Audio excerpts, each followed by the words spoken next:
All right, so today we're diving into something that's way more than just a comic book villain.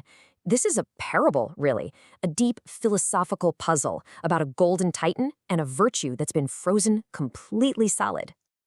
So this image right here, it really gets to the heart of what makes Mungol so terrifying. He's not some monster rampaging across the galaxy. No, he's something way more unnerving. He's a patient observer, a spectator, whose victory isn't about destruction, but about watching a very specific kind of spiritual collapse.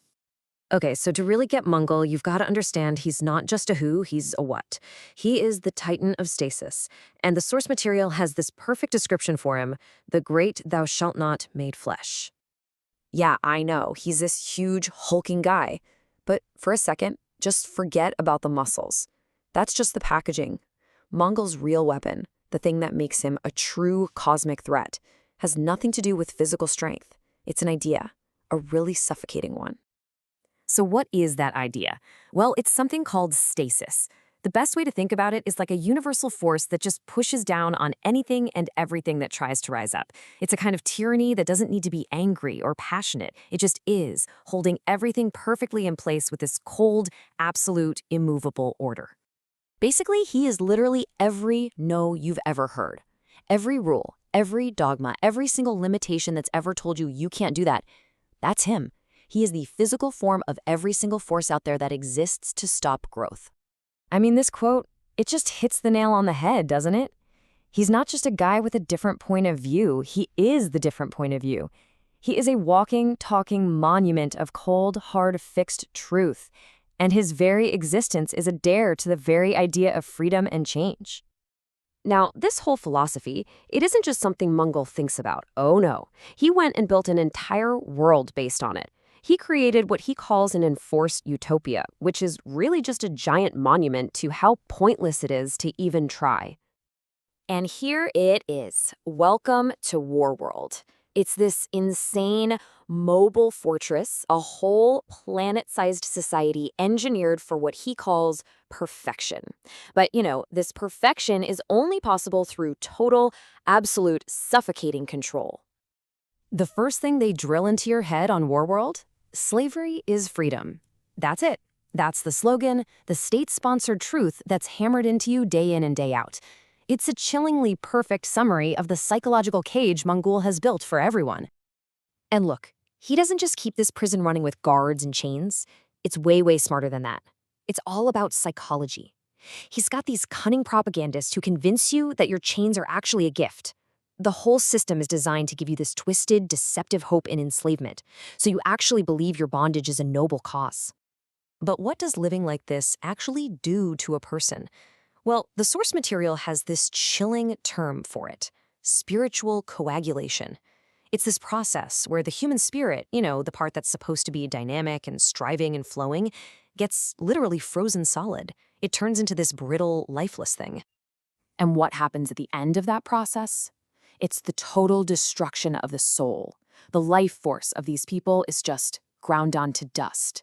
It becomes stagnant, sterile, and completely disconnected from anything that you would call life. So, into this perfectly still, perfectly dead world, a challenger is coming. An unstoppable force is about to meet an immovable object, and this sets the stage for what is essentially the ultimate test of the Übermensch, that Nietzschean idea of a person who overcomes themselves to create their own values. And that force is, of course, the hero. He doesn't just show up strong. His power is described as restored, immense, and divinely contaminated. I mean, he is the living embodiment of the will to power, the very thing that Mongol's entire world is designed to snuff out. You just know a massive fight is coming, right? But, and this is the big but, this is where the whole story just flips on its head. What if this was never about who can punch harder? What if the real fight, the real test, is happening on a totally different level? And right here, you see how this isn't a fair fight, but not in the way you'd think. The hero's goal? To liberate everyone. But Mongol's goal? It's not to win the fight. It's to corrupt the hero.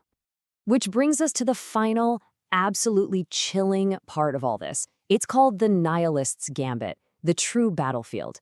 And a nihilist, right, is basically someone who believes life has no meaning, no purpose, no value.